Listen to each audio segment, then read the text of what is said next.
I remember having a specific setup for that. And then, yeah, those were the first ones that we recorded. And yeah, First Day of My Life, Lua, at the bottom of everything. The one where Emmylou's one foot in front of the other, Landlocked Blues. That was about it, I think, in that like setup where they're just in a half circle. And that kind of set a tone for the record, you know? And we did double drums on this album. So we had a setup for that. We had Clark and Bozell playing, I believe. Clark Beckley from The Faint and Jason Bozell from Rilo Kiley were the drummers on Wide Awake. And it might have been Matt McGinn playing bass on some of this, the double drum songs. He's a bass player in a band called Cursive. Nick White was the keyboard player, the piano player.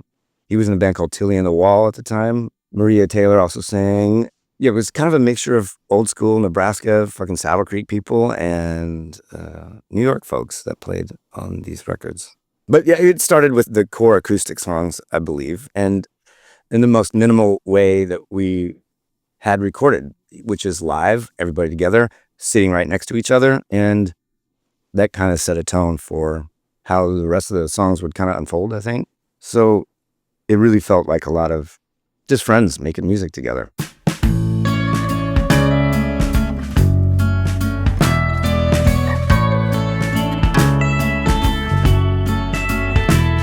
If you hate the taste of wine, why do you drink it till you're blind? And if you swear that there's no truth, and who cares? How come you say it like you're right? I did demos prior to the record.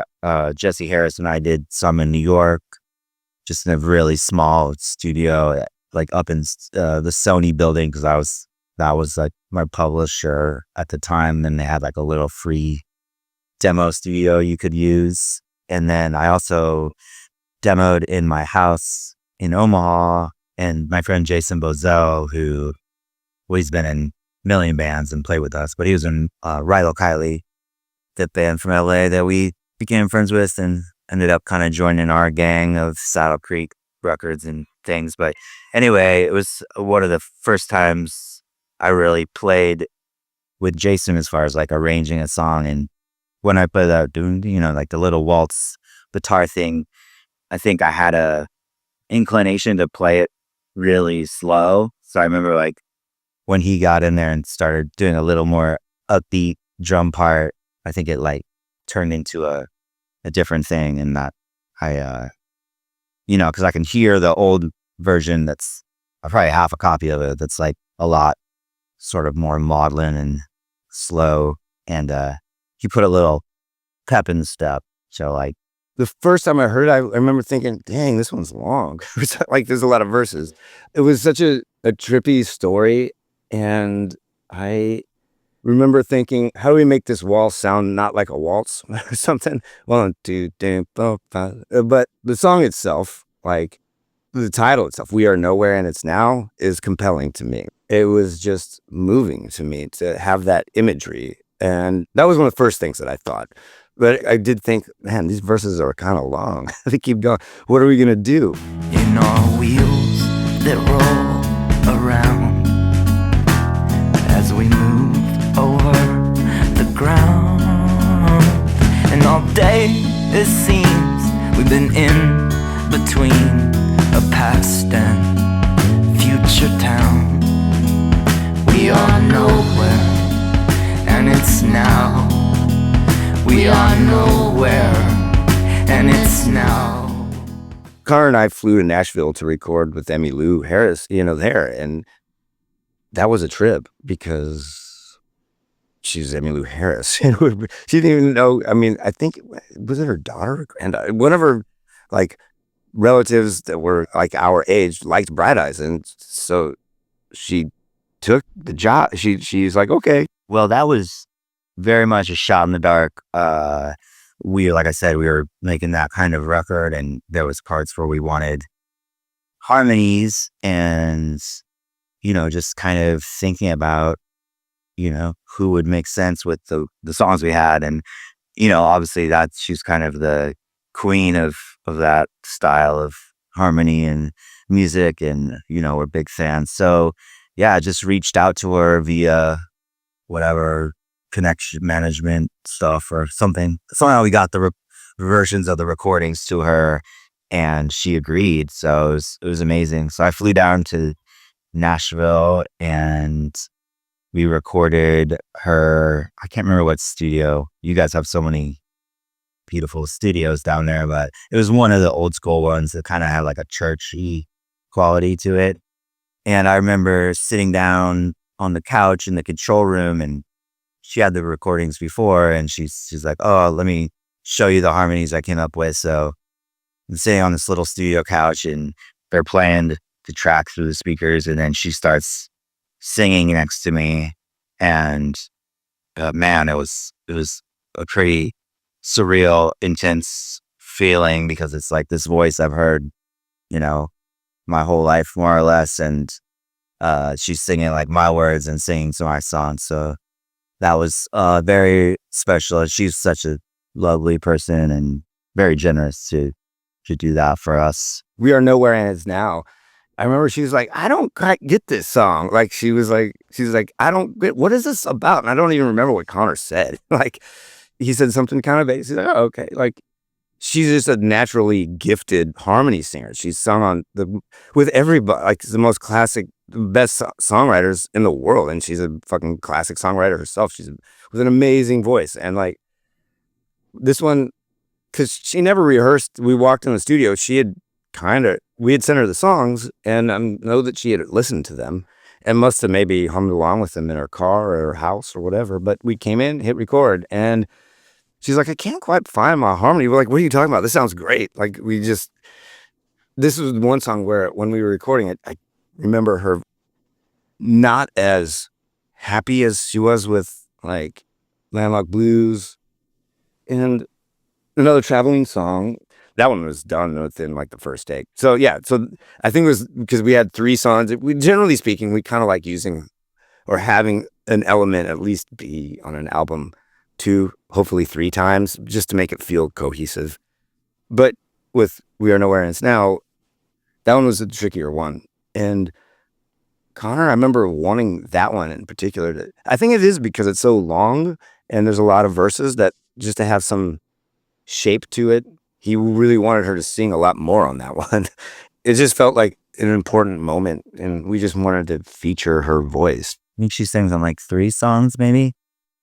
Yeah, we had recorded the record essentially, and yeah, she hadn't sent any of the harmony ideas, so everything kind of happened right there in the studio in Nashville, where she, like I said, she was sitting on the couch next to me and singing, and then like turning to me and being like, do you like, is that, you like that? I'm like, felt ridiculous even like answering the question. I was like, yeah, I mean, it's perfect, So yeah, it was just a real sweet dream to be there with her.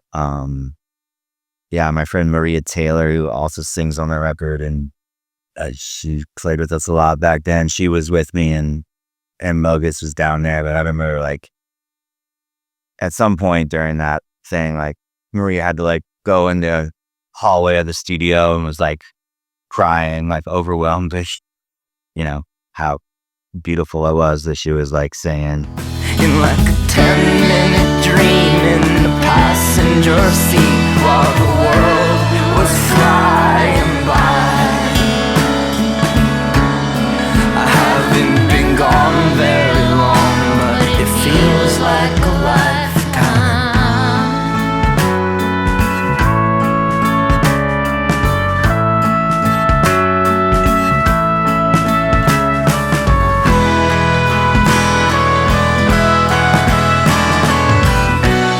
I've been sleeping so strange at night. Side effects they don't advertise. I really love it when Nate's trumpet parts come in. It just sounds right to me. And we didn't really do much. There's piano comes in, or there's a little mandolin. There's just like, there's also Emmylou Harris. We just chose very specific, small little arrangement choices to help the song move along, because there's a sense of motion in the song We Are Nowhere and It's Now, it feels like kind of, there's a lot of weird little, not traveling aspects throughout this record. It would take the fucking first thing. You're in an airplane. There's a train underwater. There's another traveling song. We Are Nowhere and It's Now. There's a lot of movement in this album. And so my thoughts when putting the song together was little things kind of popping in and out to create momentum. And then I guess you'd call it maybe second verse, but it's literally maybe the seventh verse, but where he drops things out, pare it down, and you kind of pause, it rests for a second. And just that creates its own motion where you rest for a second, where it's just kick drum and snare drum and Conor singing, and his very soft guitar. But that song, it touched upon all kinds of personal things for me. It was not any really thing that we ever discussed, but about sleeping with a head full of pesticide and just the refrain of We Are Nowhere and It's Now, and the going to a bar after work, and not that either Conor or I had jobs, but like the idea of like friends in a place that's comfortable, and like, I don't know, there's just lots of touchstones of personal things that mean a lot to me. It's a well-constructed song. It definitely is a encapsulation of that time in my life, like being fresh to New York. Yeah, it's still there, although it moved and it's a lot different now. But there's this bar, St. Dymphna's, that was kind of like my second living room, and spent a lot of time there. And they were this woman, Raquel, who was a waitress at the time. Eventually she went on to own it, which is great. But like, you order a drink and she would like bring like a bowl of soup first and be like, okay, you got to eat this before I give you a drink. So that was, there was some discipline involved. I've got no plans and too much time. I feel too restless to unwind. I'm always lost in thought as I walk a block to my favorite neon sign, where the waitress looks concerned, but she never says a word. Just turns the jukebox on and we hum along, and I smile back at her. The title of the song is, to me, in my mind, touring. Like, there's that time in between cities when you really feels like you're nowhere, you're in between destinations. And still to this day, I feel like a sense of, calm and, freedom, and like sort of not invincibility, but just like existing on a different, like when you're traveling and you're in between those spots, like it doesn't matter if people call you or try to get a hold of you. Like, especially back then, it's like you couldn't, you just say I was on the road or whatever. And that's a good enough answer, so you're kind of, there's no obligations and you're just there and the interstate's blowing by. And I've always loved that feeling. So I guess that's where the title of the song comes from. Did you forget that yellow bird? Oh, how could you forget your yellow bird? And she took a small silver wreath and pinned it onto me. She said, this one will bring